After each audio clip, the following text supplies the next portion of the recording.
Hello hello hello, सबको मेरा प्रणाम नमस्कार। क्या हाल चाल है? उम्मीद करते हैं बढ़िया होंगे। दशहरा तो बीत गया है दोस्त मेरे, लेकिन आपके जीवन में भी बढ़िया वाला दशहरा आए इसके लिए आपको पढ़ाई करनी होगी। तो चलिए हम लोग शुरू करते हैं आज की कक्षा। और आज की कक्षा में हम लोग पढ़ने वाले हैं पादपों में जनन। जनन आपको भी पता है अलग अलग प्रकार का होता है, लैंगिक होता है, अलैंगिक होता है, अलग अलग प्रकार का जनन होता है। तो चलिए आज हम लोग पादपों में जनन को पढ़ेंगे। वैसे तो ये चैप्टर अगले जो आप नाइन्थ में जाइएगा तब आपको ये डिटेल में मिलेगा, यहां आपको बेसिक मिलेगा। सभी जीव, क्या कहते हैं दोस्त मेरे, सभी जीव की अगर हम बात करें, सभी जीव अपनी किस्म को बनाए रखने के लिए जनन या गुणन करते हैं। दो बातें हैं, या तो जनन करते हैं या गुणन करते हैं। जितने भी एक क्वेश्चन आया था एनसीईआरटी से यहां से कि बताओ जीवों को के अस्तित्व को बनाए रखने के लिए क्या जरूरी है, तो कहेंगे जनन या गुणन। आज तुम ध्यान से देख लो दोस्त मेरे, हम लोग कहते हैं कि हम लोग जैसे हमारा अस्तित्व कैसे बचा रहेगा, जब हम जनन करेंगे, जनन खत्म कर देंगे हमारा अस्तित्व समाप्त हो जाएगा। लेकिन कुछ जीव हैं जो गुणन के द्वारा भी, गुणित होकर के भी आगे बढ़ते हैं। तो अब आप आज से ध्यान रखिएगा कि जीव के सभी जीव अपनी किस्म को बनाए रखने के लिए या तो जनन करते हैं या तो गुणन करते हैं। ये दोनों चीजें कोई भी जीव करता है। अब कहते हैं पादप में जनन दो प्रकार का होता है, आपको भी पता है, अलैंगिक और लैंगिक। एक क्वेश्चन हमेशा पूछा जाता है कि लैंगिक जीवों में विविधता पाई जाती है और अलैंगिक जीवों में विविधता कम पाई जाती है। विविधता जो है अलैंगिक में अगर हम बात करें विविधता नहीं होती है, जबकि लैंगिक में विविधता होती है। लैंगिक में विविधता होती है। ये क्वेश्चन खूब पूछता है। जनन दो प्रकार का, एक लैंगिक और एक अलैंगिक। तो अगर हम अलैंगिक जनन की बात करें तो इसमें विविधता नहीं होता है, लेकिन लैंगिक जनन की अगर हम बात करें तो इसमें विविधता पाई जाती है। मतलब लंबू का बेटा छोटू, छोटू का बेटा लंबू, काला का बेटा गोरा, गोरा का बेटा काला, इसमें विविधता पाई जाती है लैंगिक जनन में। लेकिन अलैंगिक जनन में विविधता नहीं पाई जाती है, लगभग 100% तो नहीं कह सकते। अलैंगिक जनन की कुछ विधियां हैं, कौन कौन? खंडन है, मुकुलन। मुकुलन कहाँ होता है दोस्त मेरे? हाइड्रा में। हाइड्रा में मुकुलन होता है। बीजाण निर्माण और कायिक प्रवर्धन, इस सब को आप आगे की कक्षाओं में पढ़िएगा पूरा डिटेल में। तो कहते हैं ये अलैंगिक जनन के प्रकार हैं। लैंगिक जनन में नर और मादा, नर और मादा युग्मक का युग्मन होता है। जहां पर नर और मादा होगा वो लैंगिक है, जहां पर नर और मादा की बात नहीं होगी वो अलैंगिक है। तो आपको कहेगा अलैंगिक बताइए कौन कौन है। विधियां में खंडन है, खंडन है, खंडन है, मुकुलन है, बीजाण निर्माण है और कायिक प्रवर्धन है। ये सब अलैंगिक है।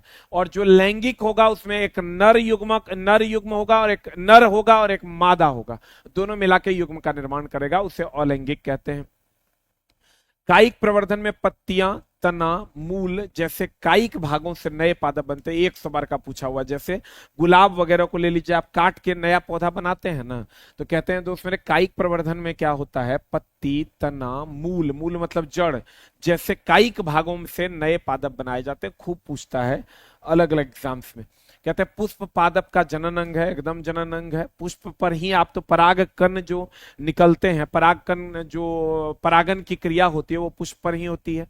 एक लिंगी पुष्प में या तो नर या तो मादा जनन अंग होता है। अगर एक लिंगी है तो एक लिंगी में या तो नर होगा या तो मादा होगा, कोई एक होगा। द्विलिंगी होगा तो उसमें नर भी होगा और मादा भी होगा। कहते हैं द्विलिंगी पुष्प में नर और मादा, देखो दोनों टर्म में डिफरेंस है। यहां दिया हुआ है नर अथवा मादा, अथवा को हम या भी कह सकते हैं, और यहां नर और मादा, नर और मादा, नर और मादा, और मादा और मादा, नर और मादा, नर और मादा। ध्यान से देखो दोनों में डिफरेंस है। एक लिंगी में या तो नर होगा या मादा। जैसे हम आपको एग्जाम में पूछता था ना, ये क्वेश्चन जब पूछता है कथन निष्कर्ष में बच्चा कंफ्यूज हो जाता है। ये क्वेश्चन जब पूछेगा आपको कथन निष्कर्ष में तो बच्चा कंफ्यूज हो जाता है। नर या मादा, एक लिंगी में नर और मादा मतलब दोनों हो गया तो वो द्विलिंगी में हो जाएगा।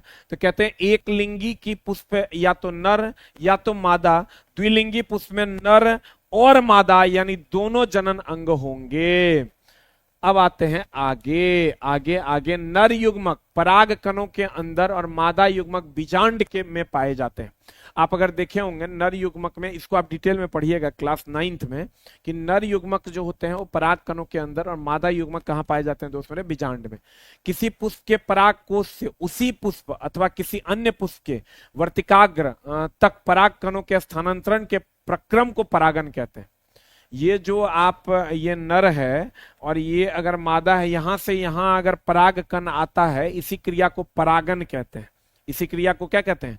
परागन कहते हैं। लेकिन हम लोग आगे इस चैप्टर को और बढ़िया से पढ़ेंगे। कहते हैं परागकण दो प्रकार का होता है, एक तो स्वपरागन, खुद से परागन, और एक पर परागन, मतलब किसी की सहायता से परागन। स्वपरागन में पराग कण पराग कोश से उसी पुष्प के वर्तिकाग्र पर स्थानांतरित होता है। पर परागन में पराग कण एक पुष्प के पराग कोश से उसी प्रकार के दूसरे पुष्प के वर्तिकाग्र पर जाता है। मतलब स्वपरागन होगा, अपने खुद के पुष्प पर परागन होगा, और पर परागन होगा तो एक पुष्प का दूसरे पुष्प पर परागन होगा, तो उसको हम लोग कहते हैं पर परागन। उसके बाद कहते हैं परागन पवन जल कीट। ये पूछता है दोस्त मैंने, ये तीनों से परागन होता है। पवन से भी परागन होता है, जल से भी होता है, और कीट से तो होता ही होता है। नर और मादा युग्मक का युग्मन क्या कहलाता है? निषेचन कहलाता है। निषेचित अंड युग्मनज कहलाते हैं। और युग्मनज का विकास कहाँ होता है दोस्त मेरे? भ्रूण में होता है। फल एक परिपक्व अंडाशय है। फल क्या है? एक परिपक्व अंडाशय है, जबकि बीजांड बीज में विकसित होता है। बीज में विकासशील भ्रूण भी होता है, बीज में ही तो भ्रूण होता है। फल के बारे में क्वेश्चन पूछता है, ये क्या है? एक परिपक्व अंडाशय है। फल के बारे में अगर पूछेगा, ये परिपक्व अंडाशय है। बीजों का प्रकीर्णन पवन जल अथवा जंतुओं के द्वारा होता है। बीजों का निर्माण जो होता है यही तीनों के द्वारा होता है। अगला कह रहा है बीज प्रकीर्णन एक ही स्थान पर पादप क्या अधिक संख्या में वृद्धि को रोकने, सूर्य के प्रकाश, जल और खनिजों के लिए स्पर्धा को कम करने और नए आवासों के अधिग्रहण में सहायक होता है। नए आवासों के अधिग्रहण में क्या होता है? सहायक होता है। अब चलते हैं हम लोग गति और समय पर। ध्यान से देखना, इससे पहले हमने आपको क्या पढ़ाया, एकदम आराम से आप समझने की कोशिश कीजिएगा। हमने कहा जनन। जनन तो जरूरी है। जनन क्यों जरूरी है दोस्त मेरे? क्योंकि जनन से ही अस्तित्व है। अस्तित्व जो है वो जनन से ही है।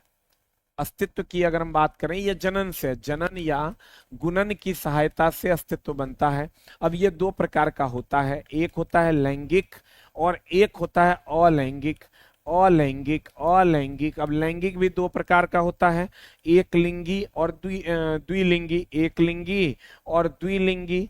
अब दोस्त मेरे, एक लिंगी और द्विलिंगी, तो एक लिंगी की अगर हम बात करें, एक लिंगी में या तो नर होगा, या तो नर, या तो नर, या तो मादा, या तो नर या तो मादा। और अगर अगर अगर द्विलिंगी की हम बात करें, द्विलिंगी की बात करें, नर और मादा होगा, नर और मादा होगा। अब दोस्त मेरे लैंगिक में दो भाग हैं, एक होता है पुरुष, एक होता है पुरुष और दूसरा होता है स्त्री। यानी अगर हम लैंगिक जनन की बात करें तो एक नर और एक मादा, एक नर होता है और एक क्या होता है दोस्त मेरे? मादा जनन अंग होता है। लैंगिक की अगर हम बात करें, एक नर और एक मादा। और लैंगिक का एग्जाम्पल हो गया मुकुलन वगैरह। क्या है मुकुलन की अगर हम बात करें, ये कायिक प्रवर्धन, कायिक प्रवर्धन, ये सब क्या है? कायिक प्रवर्धन ये सब क्या है? अलैंगिक है। कायिक प्रवर्धन में क्या करते हैं? जड़ तना वगैरह को काट कर लगाते हैं। कायिक प्रवर्धन की अगर हम बात करें, जड़ तना और पत्ती इस सबको काट कर लगाया जाता है।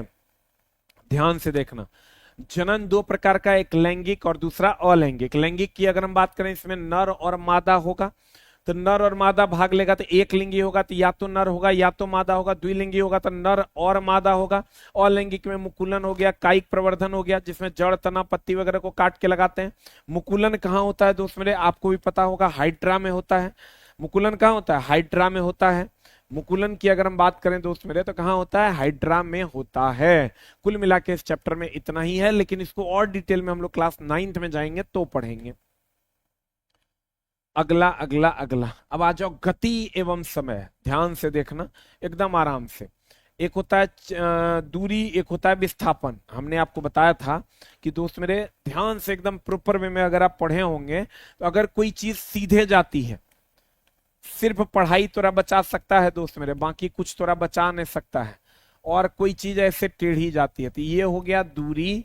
और इसको हम लोग कहते हैं न्यूनतम दूरी, और न्यूनतम दूरी को कहते हैं विस्थापन।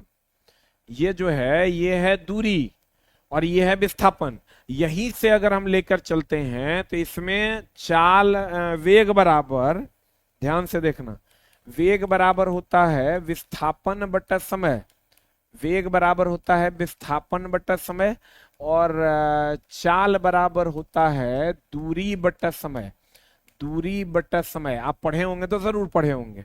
और ये जो होता है ये मीटर इसका यूनिट है, ये सदिश राशि है, इसका भी यूनिट मीटर है, और यह भी मीटर पर सेकंड है, और यह भी सदिश राशि है। इसमें जाओगे ये अदिश, मीटर इसका यूनिट है, ये एक अदिश राशि है, और इसका यूनिट मीटर पर सेकंड है, और यह भी एक अदिश राशि है। ध्यान से देखना, विस्थापन सीधे सड़क पर जाएंगे तो ये विस्थापन है। वेग बराबर होता है विस्थापन बटा समय। चाल बराबर होता है दूरी बटा समय, यानी टेढ़ा मेढ़ा चलेंगे तो दूरी ट्रेवल करेंगे, दूरी ट्रेवल करेंगे तो चाल होगा, और विस्थापन ट्रेवल करेंगे तो वेग होगा। इतना बेसिक तो आप जानते होंगे। चलिए एनसीईआरटी में इसको डिफाइन कैसे करते हैं। एकांक समय में चली गई दूरी को चाल कहते हैं, एकांक समय में तय किए गए विस्थापन को वेग कहते हैं।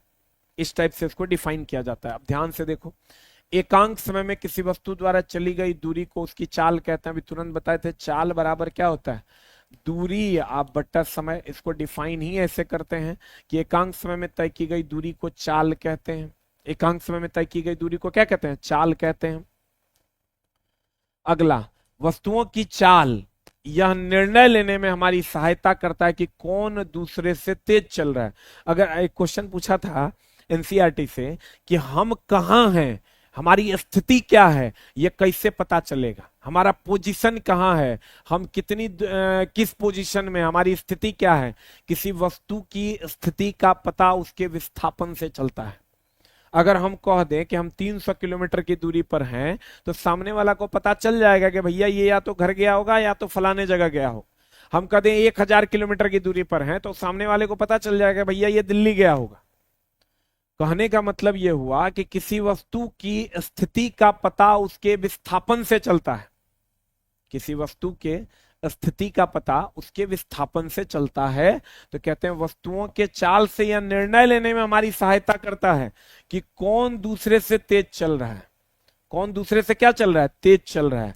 तो चलिए हम लोग कहते हैं किसी वस्तु की चाल उसके द्वारा तय की गई दूरी को उस दूरी को चलने के लिए गए समय से विभाजित करने पर प्राप्त होता है। इसका मूल मात्रक मीटर प्रति सेकंड है।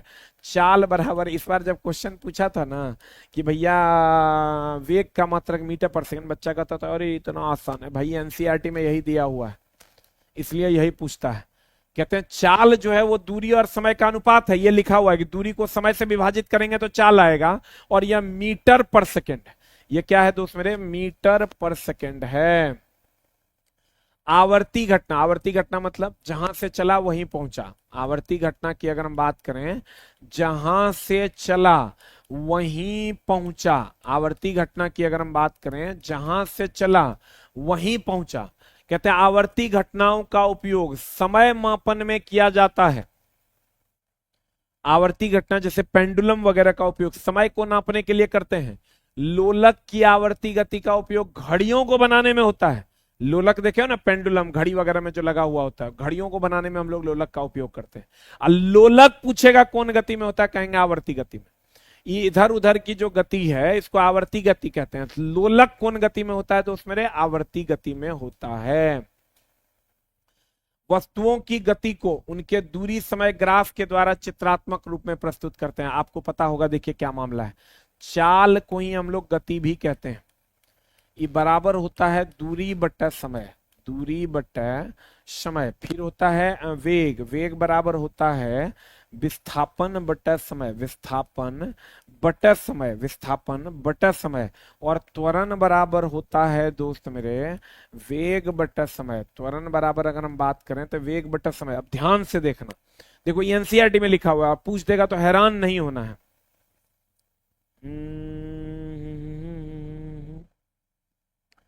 तो साइको के बारे में जैसे ही इस चीजें क्लियर होंगी हम उस पर वीडियो लेकर आएंगे। जैसे ही चीजें क्लियर होंगी हम उस पर तुरंत वीडियो लेकर के आएंगे। अब जबरदस्ती का व्यूज के लिए कुछ से कुछ नहीं बनाएंगे, उसका उपाय क्या है, क्या दिक्कत हुई है, चीजों को समझ लेंगे तो वीडियो बना देंगे। चाल बराबर दूरी बटा समय, वेग बराबर विस्थापन बटा समय, त्वरण बराबर वेग बटा समय, यह मामला है। अब ध्यान से देखना, एकांक समय में तय किए गए वेग को त्वरण कहते हैं, एकांक समय में तय की गई दूरी को चाल कहते हैं, एकांक समय में तय किए गए विस्थापन को वेग कहते हैं। अब मामला क्या होता है दोस्त मेरे, कि अगर अगर समय और वेग समय ग्राफ त्वरण का मान देगा, दूरी समय ग्राफ चाल या गति का मान देगा, विस्थापन समय ग्राफ वेग का मान देगा। अब देखो तो क्या कह रहा है क्वेश्चन, क्वेश्चन कह रहा है दोस्त मेरे कि वस्तुओं की गति को उनके दूरी समय ग्राफ द्वारा चित्रात्मक, गति को दूरी समय ग्राफ से, वेग को विस्थापन समय ग्राफ से, त्वरण को वेग समय ग्राफ से बताते हैं।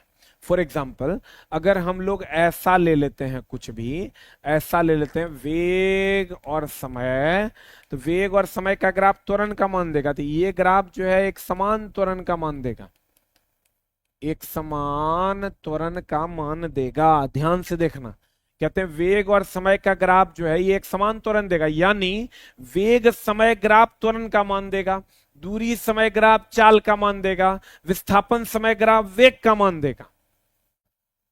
उम्मीद करते हैं आप समझ गए होंगे।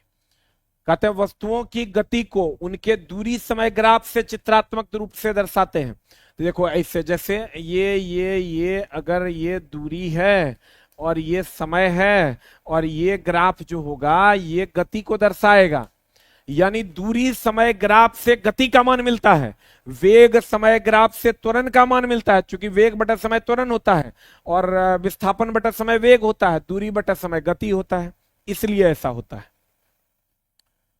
तो क्या कह रहा है क्वेश्चन, कह रहा है दूरी और समय का ग्राफ किसका मान देगा, गति या चाल का, विस्थापन और समय का ग्राफ वेग का मान देगा, वेग और समय का ग्राफ त्वरण का मान देगा। उम्मीद करते हैं आप समझ गए होंगे। फिर कहता है नियत चाल से गति करने वाले वस्तु, देख लो नियत चाल से, ये जो चाल अगर नियत रहेगा, ध्यान से देखना एकदम आराम से, ये दूरी समय ग्राफ है, अगर आप पढ़े होंगे, देखो ये सब एनसीईआरटी में दिया हुआ है, दूरी बटा समय चाल होता है। अगर ये सीधा चला गया, इसको हम लोग एक समान चाल कहते हैं, इसको हम लोग एक समान चाल कहते हैं। अगर ये इससे गया, इसमें चाल बढ़ रहा है, चाल की या गति की अगर हम बात करें तो चाल क्या हो रहा है दोस्त मेरे, ये बढ़ रहा है, अगर आप पढ़े होंगे।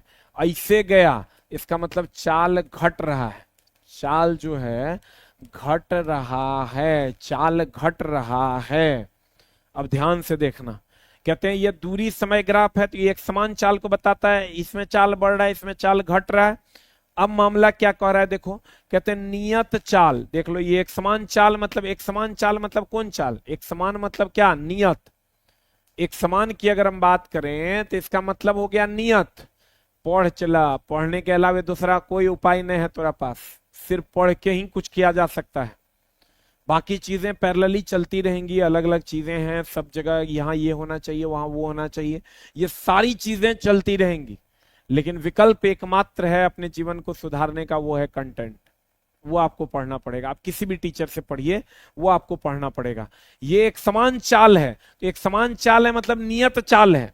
ध्यान से देखना, कहते हैं नियत चाल से गति करने वाली वस्तु का दूरी समय ग्राफ, देख लो यही क्वेश्चन बार बार पूछता है, नियत चाल से गति करने वाले वस्तु का वेग दूरी समय ग्राफ कैसा है, सीधा है, सीधा है, सरल रेखा जो कहां से गुजरता है, ओरिजिन से गुजरता है। लेकिन जिकरा में चाल बढ़ रहा है ओकर कर्व है, जिकरा में चाल घट रहा है ओकर भी कर्व है। लेकिन अगर एक समान चाल है तो दूरी समय ग्राफ एक नियत होता है। दूरी समय ग्राफ क्या होता है दोस्त मेरे, नियत होता है। नियत चाल से गति करने वाले वस्तु का दूरी समय ग्राफ एक सरल रेखा होता है। अब देखो चैप्टर तो कंप्लीट हो गया, लेकिन एक बार हम इसको और पढ़ा देते हैं, ध्यान से समझना। एक तो कहेगा भैया सीधा चलोगे, तो सीधा चलोगे तो न्यूनतम दूरी, एक स्पेशल नाम है विस्थापन। अगर टेढ़ा मेढ़ा चलोगे दोस्त मेरे तो एक स्पेशल नाम है दूरी। अब यहां से हम चलते हैं वेग। वेग बराबर होता है विस्थापन बटा समय, विस्थापन बटा समय। और चाल बराबर होता है दूरी बटा समय, चाल बराबर होता है दूरी बटा समय। त्वरण बराबर होता है वेग बटा समय, वेग बटा समय। एकदम दोस्त मेरे, पढ़ने के अलावा कोई ऑप्शन नहीं है तुम्हारा। कल से क्लास 8 स्टार्ट हो जाएगा। क्या कहते हैं ध्यान से देखना। विस्थापन बराबर वेग बटा समय, विस्थापन बटा समय वेग होता है, दूरी बटा समय चाल होता है, वेग बटा समय त्वरण होता है। अब मामला क्या है, अगर आपको कह देगा दूरी और समय का अगर आप किसका मान देगा, चाल का। विस्थापन और समय का अगर आप वेग का मान देगा, वेग और समय का अगर आप त्वरण का मान देगा। और अगर अगर ऐसा है तो ये समान होगा, मतलब नियत होगा। अगर ऐसा ग्राफ है किसी का भी है तो ये बढ़ेगा। अगर ऐसा ग्राफ होगा किसी का भी तो इसका मतलब घटेगा। नीचे की तरफ जाएगा तो घटेगा, ऊपर की तरफ जाएगा बढ़ेगा, और ये एक समान रहेगा। यही कुल मिला के मामला है। और सदिश सदिश तो सबको पता है, इसका यूनिट भी सबको पता है। ये भी मीटर पर, दूरी का भी मीटर पर सेकंड, इसका चाल का इसका भी मीटर पर सेकंड, आई दोनों का तो मीटर मीटर होता है। तो ये कभी कभार क्वेश्चन पूछ देता है। हमने कहा अगर सीधा रहेगा तो समान रहेगा, नियत रहेगा। चाहे वो अगर यहाँ वेग समय दे देंगे तो समान त्वरण हो जाएगा, और यहाँ दूरी समय दे देंगे तो समान गति हो जाएगा या चाल हो जाएगा। तो अगर आप पढ़े होंगे तो जरूर आपके जहन में आ रहा होगा। चलो, विद्युत धारा और इसके प्रभाव। अब देखो, विद्युत धारा और इसके प्रभाव, प्रभाव इसके तीन हैं। कौन कौन? एक है ऊष्मीय प्रभाव जिसकी खोज जूल ने की, इसको एक है चुंबकीय प्रभाव, चुंबकीय प्रभाव जिसकी खोज एससी और एस्टेड ने की, और एक है रासायनिक प्रभाव जिसकी खोज फेराडे ने किया। एक है रासायनिक प्रभाव जिसकी खोज किसने की? फेराडे ने। अब रही बात विद्युत धारा की। विद्युत धारा इलेक्ट्रॉन का प्रवाह है, electron, the flow of electron is called as विद्युत धारा। ये एक अदिश राशि है। और ये विद्युत धारा उच्च विभव से उच्च टू निम्न विभव ये जाता है, उच्च विभव से निम्न विभव में विद्युत धारा का प्रवाह होता है। ये इलेक्ट्रॉन का प्रवाह है, इलेक्ट्रॉन का प्रवाह विद्युत धारा, ये अदिश राशि है। उच्च से निम्न विभव की ओर विद्युत धारा का प्रवाह होता है। उच्च विभव से निम्न विभव की ओर किसका प्रवाह होता है? धारा का प्रवाह होता है। विद्युत धारा का प्रवाह उच्च विभव से निम्न विभव की ओर होता है। और प्रभाव इसके तीन है, ऊष्मीय, चुंबकीय और रासायनिक। तो चलिए हम लोग इसका एम्पियर, इसका यूनिट होता है एम्पियर, एम्पियर, और यह एक अदिश राशि है। ठीक है। अब विद्युत धारा की अगर हम बात करें, इसका यूनिट की अगर हम बात करें, यूनिट की बात करें तो यूनिट इसका एम्पियर सेकेंड भी, सॉरी, Q बराबर आई टी, आई बराबर Q बाई टी। कुलॉम बटा सेकेंड, इसी को हम लोग एम्पियर भी कहते हैं। कुलॉम बटा सेकेंड, इसी को हम लोग क्या कहते हैं? एम्पियर। चलो हम लोग अब एनसीईआरटी की दुनिया में चलते हैं, और एनसीईआरटी में क्या लिखा गया उस पर बात करते हैं। कहते हैं विद्युत अवयवों को उनके प्रतीकों द्वारा निरूपित करना सुविधाजनक होता है। जैसे प्रतिरोध को R से डिनोट करते हैं, वोल्टेज को V से डिनोट करते हैं, विद्युत धारा को I से। इनका उपयोग करके किसी विद्युत परिपथ में परिपथ आरेख द्वारा निरूपित किया जा सकता है। हम लोग सर्किट बना देते हैं। फॉर एग्जांपल, अगर ऐसा बना दिए सामने वाला समझ जाएगा ये प्रतिरोध है, अगर ऐसा बना दिए सामने वाला समझ जाएगा ये वोल्टेज सोर्स है, अगर हम ऐसा बना दिए सामने वाला समझ जाएगा कैपेसिटर है ये, अगर हम ऐसा बना दिए सामने वाला समझ जाएगा इंडक्टर है ये, इंडक्टर है ये। तो इस टाइप से एक सिंबल है करंट में जिससे हम किसी चीज को डिनोट करते हैं, ये वही बात कह रहा है। तो चलो हम लोग आगे बढ़ते हैं और कहते हैं जब किसी तार से कोई विद्युत धारा प्रवाहित होती है तो वह तार तप्त हो जाता है, एकदम तप्त हो जाता है। तो ये विद्युत धारा का तापीय प्रभाव है। अगर किसी तार से विद्युत धारा का प्रवाह होता है, उसके चारों तरफ मैग्नेटिक फील्ड आ जाता है, तो विद्युत धारा का चुंबकीय प्रभाव है। और अगर किसी में विद्युत धारा का प्रवाह हो और केमिकल इफेक्ट जनरेट हो जाए, विद्युत धारा का रासायनिक प्रभाव है। विद्युत धारा का कौन प्रभाव है? रासायनिक प्रभाव है। अब ध्यान से देखना, जब किसी तार से कोई विद्युत धारा प्रवाहित होती है तो वह तार तप्त हो जाता है। यह विद्युत धारा का तापीय प्रभाव है और इसकी खोज जूल ने किया था।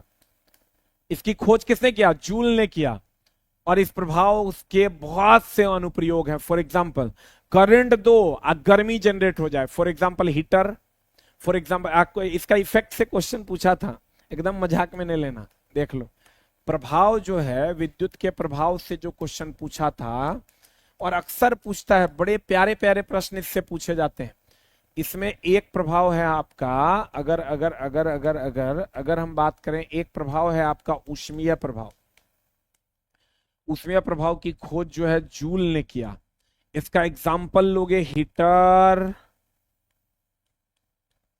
आयरन, बल्ब, ये सब इसके एग्जाम्पल हैं। फ्यूज ले लो, ये भी इसका एग्जाम्पल है, गर्म होके ये भी पिघलता है। चलो इसके बाद आ जाओ रासायनिक प्रभाव पर। रासायनिक प्रभाव का खोज कौन किया था दोस्त मेरे? रासायनिक प्रभाव का खोज किया फेराडे। और भैया एक एग्जाम्पल है प्रिंटिंग मशीन। एक एग्जाम्पल की अगर हम बात करें, प्रिंटिंग मशीन, प्रिंटिंग मशीन, विद्युत अपघट्य। विद्युत अपघट्य मतलब जिकरा जिस घोल में धारा का प्रवाह हो सके, विद्युत अपघट्य। और अगर हम चुंबकीय प्रभाव की बात करें, चुंबकीय प्रभाव की अगर हम बात करें, चुंबकीय प्रभाव की बात करें, इसकी खोज एचसी ओरस्टेड ने किया। एक एग्जाम्पल है आमीटर, वोल्ट मीटर, ये सब एक एग्जाम्पल है। तो देख लो, विद्युत धारा का ऊष्मीय प्रभाव का खोज कौन किया? जूल। रासायनिक प्रभाव फेराडे। चुंबकीय प्रभाव एचसी ओरस्टेड। अब यहां देखो, हीटर, आयरन, बल्ब और फ्यूज, ये ऊष्मीय प्रभाव है। प्रिंटिंग मशीन, विद्युत अपघट्य, ये सब रासायनिक प्रभाव है। आमीटर, वोल्ट मीटर, गैल्वेनोमीटर, ये सब चुंबकीय प्रभाव है। ये सब कौन प्रभाव है दोस्त मेरे? चुंबकीय प्रभाव है। अब जो करंट दिए गर्म हो गया, ऊष्मीय प्रभाव। करंट दिए केमिकल रिएक्शन होने लगा, रासायनिक प्रभाव। करंट दिए मैग्नेटिक फील्ड जनरेट हो गया, चुंबकीय प्रभाव। कलम उठा दोस्त, अपनी तकदीर बदल ले। और हम बार बार कह रहे हैं, एएलपी के रिजल्ट का जैसे ही सारी चीजें क्लियर होती है, हम उस पर प्रॉपर वीडियो भी बनाएंगे।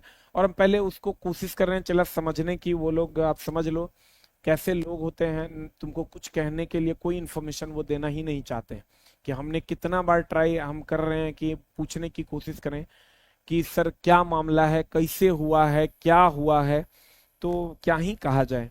फिर भी हम लगे हुए हैं दोस्त मेरे, ताकि कुछ चीजें क्लियर हो जाएं। और जब क्लियर हो जाएंगी तो हम उसके लिए एक वीडियो जरूर बनाएंगे। अब आ जाओ इधर।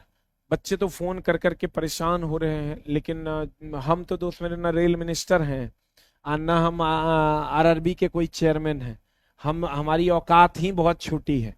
तो उस छोटे औकात में जितना हम कर पाते हैं उतना करने की कोशिश करते हैं। जब किसी तार से कोई विद्युत धारा प्रवाहित होती है तो वह तार तप्त हो जाता है, यह विद्युत धारा का तापीय प्रभाव कहलाता है। इस प्रभाव के बहुत सारे अनुप्रयोग हैं। हम बोलवे कि विद्युत धारा के तापीय प्रभाव का हीटर, आयरन, बल्ब, फ्यूज, ये इसके अनुप्रयोग हैं। कहते हैं जब किसी तार से विद्युत धारा प्रवाहित की जाती है तो वह चुंबक की भांति व्यवहार करता है, इसे विद्युत धारा का चुंबकीय प्रभाव कहते हैं। अभी तुरंत बोले, चुंबक की तरह व्यवहार करेगा। इसका खोज एचसी ओरस्टेड ने किया। आमीटर, वोल्टमीटर, ये विद्युत धारा का चुंबकीय प्रभाव है। करंट प्रवाहित करोगे और उसके चारों तरफ मैग्नेटिक फील्ड जनरेट हो जाए। फिर चलो अगला, कहते हैं कुछ विशेष पदार्थों से बने तारों में से जब उच्च विद्युत धारा प्रवाहित होती है तो वे गर्म होने से पिघल कर टूट जाते हैं। इन पदार्थों का उपयोग विद्युत फ्यूज के निर्माण में किया जाता है, जो विद्युत परिपथों में क्षति तथा आग से बचाता है। बताओ, फ्यूज का क्या करता है? बहुत ज्यादा जब करंट का प्रवाह करोगे तो पिघल जाएगा, पिघल जाएगा तो जल जाएगा, और जल जाएगा तो उसे विद्युत धारा का ऊष्मीय प्रभाव कहेंगे। फ्यूज क्या करता है? ओवरलोडिंग और शॉर्ट सर्किटिंग से बचाता है। अगर हम फ्यूज के बारे में जाने दोस्त मेरे, तो फ्यूज के बारे में जो एनसीईआरटी में कहा हुआ है, फ्यूज के बारे में सबसे पहले तो ये ऊष्मीय प्रभाव पर काम करता है, गर्म होता है तब जलता है। आजकल फ्यूज का जगह ले लिया है एमसीबी। फ्यूज का जगह कौन ले लिया है दोस्त मेरे? एमसीबी। और फ्यूज जो है जब भी लगेगा लाइव वायर में लगेगा, मेन वायर में लगेगा। इसका प्रतिरोध और गलनांक उच्च होता है। प्रतिरोध एंड उच्च और गलनांक निम्न होता है। प्रतिरोध उच्च और गलनांक जो होता है इसका निम्न होता है। प्रतिरोध उच्च और गलनांक निम्न होता है। ये शॉर्ट सर्किट और ओवरलोडिंग से बचाता है, यानी लघु पथन कह दीजिए उच्च भार से। शॉर्ट सर्किट एंड ओवरलोडिंग से बचाता है। ओवरलोडिंग से बचाता है, शॉर्ट सर्किट और ओवरलोडिंग से बचाता है। अगर हम फ्यूज की बात करें, यह जगह ले लिया किसका, एमसीबी का। कौन प्रभाव पर, ऊष्मीय प्रभाव पर। लाइव वायर में प्रतिरोध उच्च, गलनांक भी उच्च होता है और शॉर्ट सर्किट और ओवरलोडिंग से बचाता है। और आज ये किस क्रम में लगता है, अगर पूछेगा ये किस क्रम में परिपथ में लगता है, तो ये श्रेणी क्रम में लगता है। कौन क्रम में लगता है दोस्त मेरे, श्रेणी क्रम में लगता है। जल्दी से लिख लो। किस क्रम में लगता है, ये श्रेणी क्रम में लगता है। फ्यूज पूछेगा किस क्रम में लगता है, तो कहेंगे भैया श्रेणी क्रम में लगता है।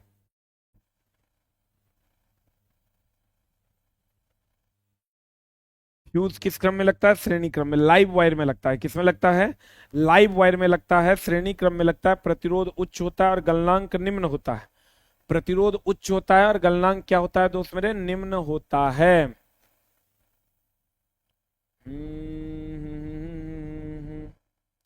आ जाओ इधर। कहता है कुछ विशेष पदार्थों से बने तारों में से जब उच्च विद्युत धारा जैसे फ्यूज होता प्रवाहित होता है तो वे गर्म होकर पिघल कर टूट जाते हैं, और इन पदार्थों का उपयोग विद्युत फ्यूज के निर्माण में किया जाता है ताकि वो पिघल कर टूट जाए। फ्यूज की अगर बात करोगे वो पदार्थ कौन सा होता है, कहेगा सीसा और टीन। ये जो पदार्थ है फ्यूज का, ये किसका, कौन सा पदार्थ का बना होता है, ये पीबी प्लस एसएन का बना होता है। आप भी पढ़े होंगे, लेकिन एनसीईआरटी में क्या लाइन दिया हुआ है, एनसीईआरटी में दिया हुआ है कुछ विशेष पदार्थों से बने तारों में से जब विद्युत धारा प्रवाहित होती है तो वे गर्म होकर पिघलकर टूट जाते हैं। इन पदार्थों का उपयोग विद्युत फ्यूज के निर्माण में किया जाता है जो विद्युत पदार्थों को क्षति होने से बचाता है। कहता लोहे के किसी टुकड़े पर विद्युत रोधी तार से लिपटी विद्युत धारावाही कुंडली को विद्युत चुंबक कहते हैं। देखो बड़ा बढ़िया है कि अगर ये मान लीजिए लोहे का कोई टुकड़ा है, लोहे के किसी टुकड़े पर विद्युत रोधी तार से लिपटी विद्युत धारावाही कुंडली, विद्युत रोधी तार से लिपटी ये कुंडली जो है, और इसमें जब आप करंट दोगे ना, ये अपने चारों तरफ चुंबकीय क्षेत्र जनरेट करेगा, चुंबकीय क्षेत्र जनरेट कर लेगा। जैसे ही आप इसमें करंट दोगे ये अपने चारों तरफ मैग्नेटिक फील्ड जनरेट करेगा। कहेगा लोहे के किसी टुकड़े पर विद्युत रोधी तार से लिपटी विद्युत धारावाही कुंडली विद्युत चुंबक होती है। जब किसी तार में विद्युत धारा का प्रवाह करें और अपने चारों तरफ मैग्नेटिक फील्ड जनरेट करे, उसे विद्युत चुंबक कहते हैं। अच्छा बताओ तो जल्दी से, विद्युत चुंबक अस्थाई है कि अस्थाई है, जल्दी से बताना। विद्युत चुंबक जो है विद्युत धारा देंगे तो चुंबकत्व होगा और नहीं देंगे तो नहीं होगा। बताओ ये अस्थाई है या अस्थाई है, जल्दी से बता। विद्युत धारा देंगे तो चुंबकत्व का गुण होगा और नहीं देंगे तो चुंबकत्व का गुण, बता दो जल्दी से दोस्त मेरे कि इसका आंसर क्या हो जाएगा। What is the answer. कहते हैं विद्युत चुंबक कैसा चुंबक है, भैया विद्युत धारा दोगे तो चुंबकत्व होगा, नहीं दोगे तो नहीं होगा। ये एक अस्थाई चुंबक है, विद्युत चुंबक एक अस्थाई चुंबक है। आप देखते होंगे दोस्त मेरे कि कभी टावर वगैरह पोल पे लिखा हुआ होता है यहाँ डेंजर, और भैया दुगो हड्डी ऐसे टांग देता है, तो यहाँ विद्युत धारा का प्रवाह हो रहा है, तो यहाँ हो रहा है तो इसके चारों तरफ चुंबकीय क्षेत्र जनरेट होता है। इसी को कहते हैं विद्युत धारा का चुंबकीय प्रभाव। इससे ऊपर आप जाइएगा तो आपको खींच लेगा, तो इसी को कहते हैं विद्युत धारा का कौन प्रभाव, चुंबकीय प्रभाव। अगला अगला अगला कहते हैं विद्युत चुंबक बहुत सी युक्तियों में उपयोग किया जाता है, और विद्युत चुंबक एक अस्थाई चुंबक है। करंट देंगे तो चुंबकत्व तो होगा। अब देखो चुंबक दो प्रकार का, ध्यान से पढ़ ही लो यार इसको। कहते हैं चुंबक दो प्रकार का होता है, चुंबक दो प्रकार का होता है। एक होता है स्थायी चुंबक, एक होता है स्थायी चुंबक, और दूसरा होता है अस्थायी चुंबक, दूसरा होता है अस्थायी चुंबक। देखो इसमें विद्युत धारा देंगे, दें या ना दे, चुंबक रहेगा। ये विद्युत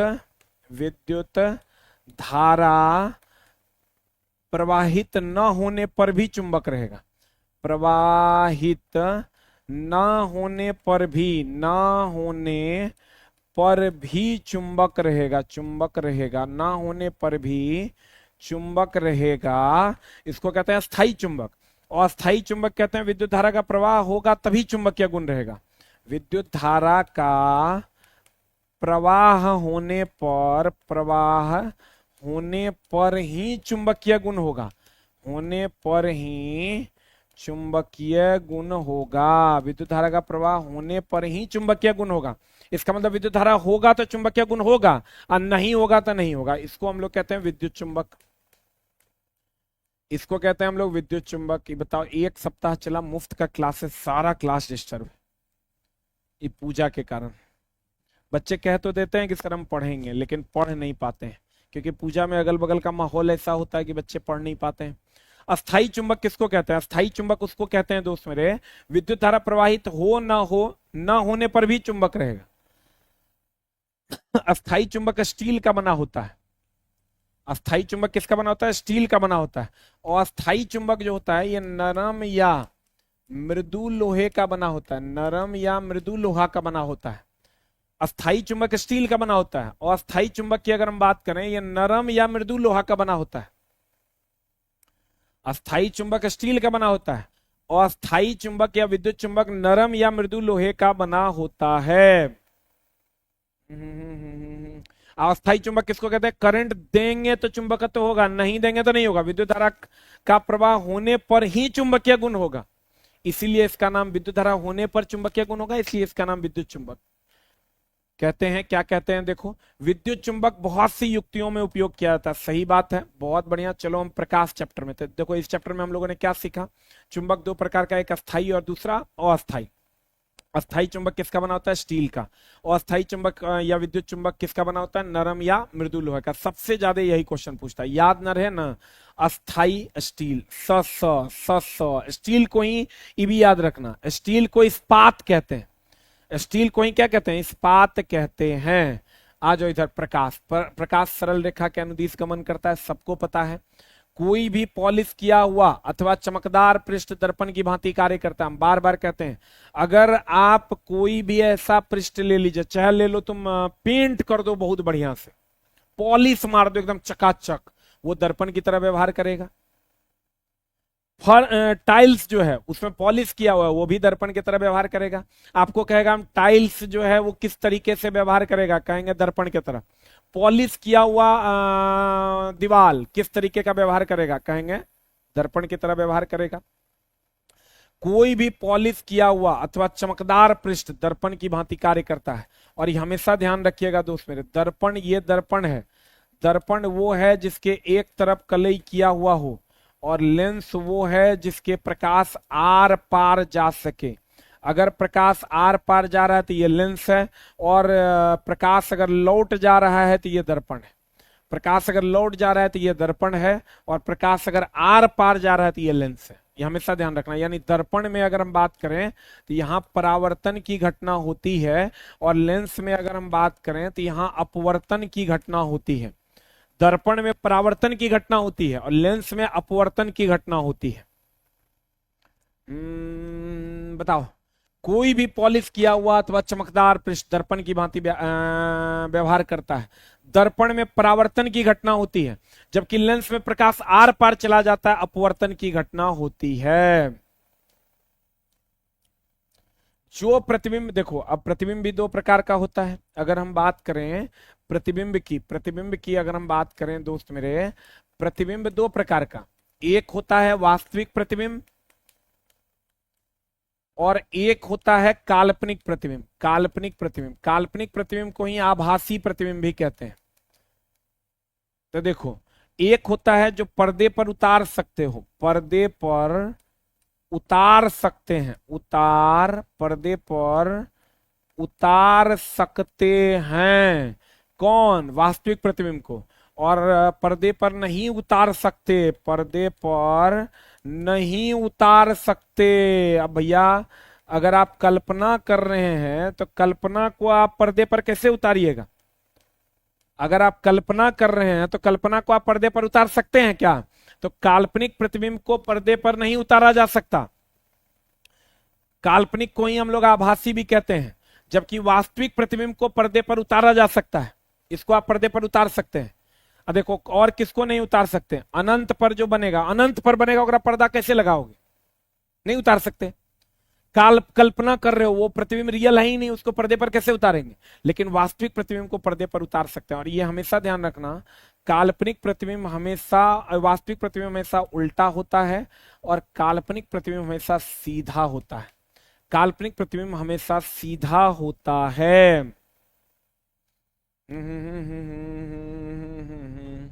देख लो, वास्तविक प्रतिबिंब कैसा होता है, कहीं भी किसी भी दर्पण में किसी भी लेंस में जाओगे, वास्तविक इस सब के लिए लागू होता है, सारे दर्पण और सारे लेंस के लिए लागू होता है। सभी दर्पण और सभी लेंस में वास्तविक प्रतिबिंब उल्टा होता है और काल्पनिक प्रतिबिंब सीधा होता है। जो प्रतिबिंब पर्दे पर प्राप्त किया जा सके उसे वास्तविक, देख लो अभी तुरंत लिखें दोस्त मेरे कि जो प्रतिबिंब पर्दे पर प्राप्त किया जा सके, जो प्रतिबिंब पर्दे पर प्राप्त किया जा सके उसे कौन प्रतिबिंब कहते हैं, जो प्रतिबिंब पर्दे पर प्राप्त किया जा सके उसे हम लोग कौन प्रतिबिंब कहते हैं, जो हेलो हेलो हेलो हेलो दोस्त मेरे आवाज का थोड़ा सा समस्या हो गया था, चलो आगे चलते हैं हम लोग। हमने क्या कहा कि जो प्रतिबिंब पर्दे पर प्राप्त किया जा सकता है उसे वास्तविक प्रतिबिंब कहते हैं। तो पर्दे पर प्राप्त कर किसको नहीं सकते हैं, वो काल्पनिक प्रतिबिंब और अनंत पर बनने वाले प्रतिबिंब को पर्दे पर प्राप्त नहीं कर सकते। जिस प्रतिबिंब को पर्दे पर प्राप्त न किया जा सके उसे आभासी प्रतिबिंब कहते हैं, आभासी को ही काल्पनिक कहते हैं। और एक और जोड़ लो, अनंत पर बनने वाले प्रतिबिंब को भी पर्दे पर प्राप्त नहीं किया जा सकता है। अगला कहते हैं समतल दर्पण द्वारा, हा ये समतल दर्पण है। ये अगर हम समतल दर्पण की बात करें दोस्त मेरे, समतल दर्पण के बारे में आपको पता होगा। समतल दर्पण की अगर हम बात करें, एग्जैक्ट एनसीईआरटी का लाइन है ये सब। समतल दर्पण ये सीधा होता है, इसका वक्रता केंद्र अनंत पर होता है, इसका वक्रता केंद्र जो होता है वो अनंत पर होता है।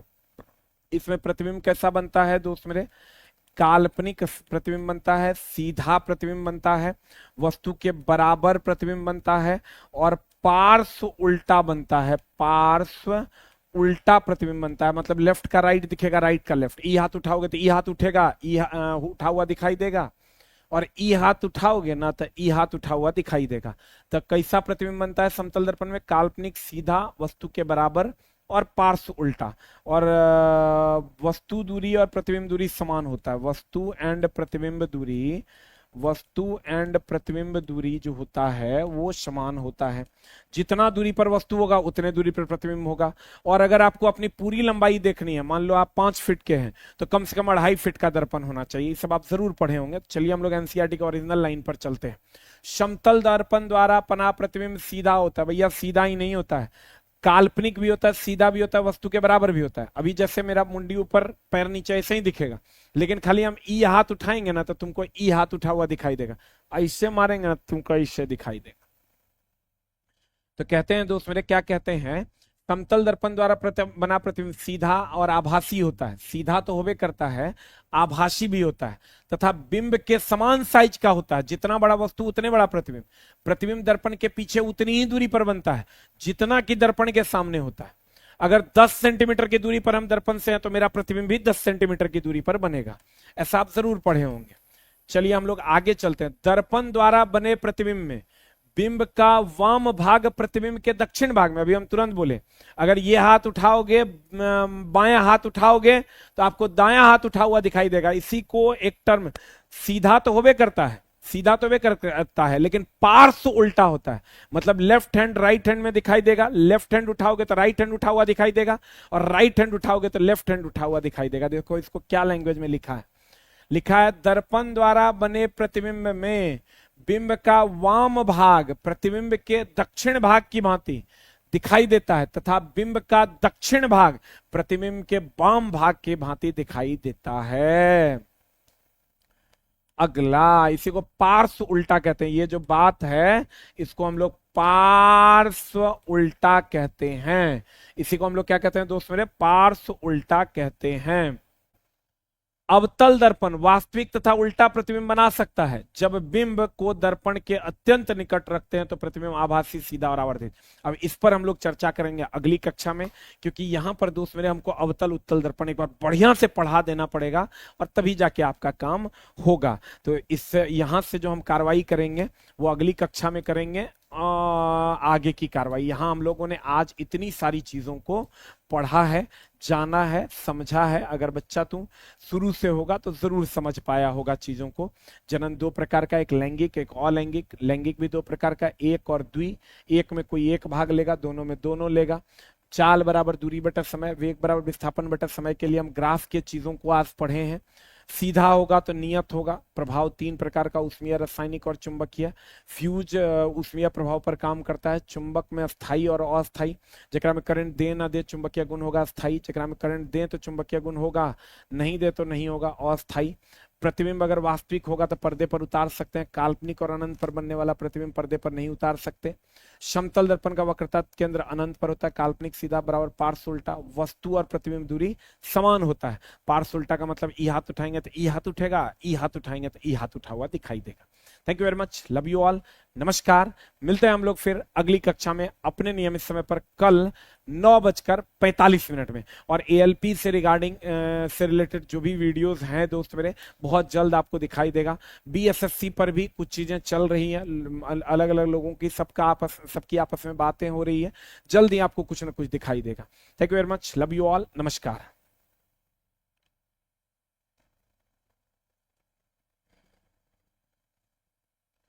पढ़ चला पढ़ाई